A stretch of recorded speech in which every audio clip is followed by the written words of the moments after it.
notes today. The notes that you gave me were pretty interesting and pretty telling, and I'm going to share those with you because I think that's important.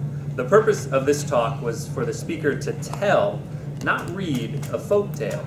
The speaker should not act out the story, but instead interpret it for the audience using voice and imagery.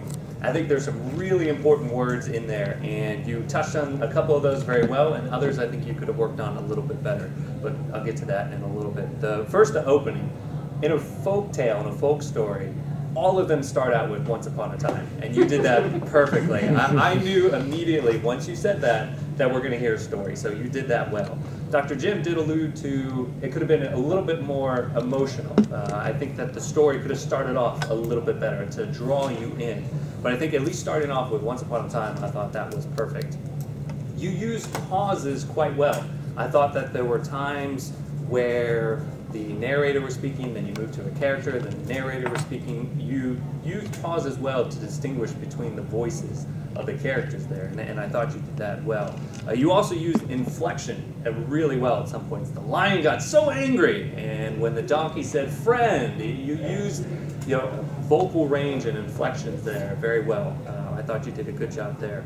Some things that I thought that you probably could have worked on, the most important one that I thought was for the speaker to tell the story. And I felt at some points it was more like you were reading the story.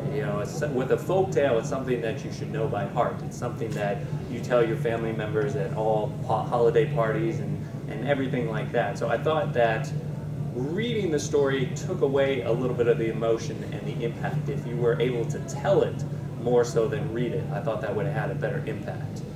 But other than that, I thought you used voice and imagery well.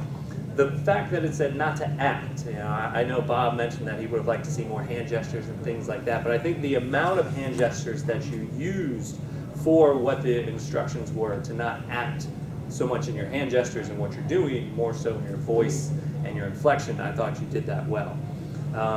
The biggest thing that I would have focused on are the visuals of the things happening around the characters.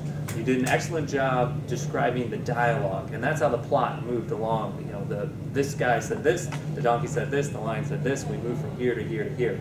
But I would love to hear more about what did the lion's den look like?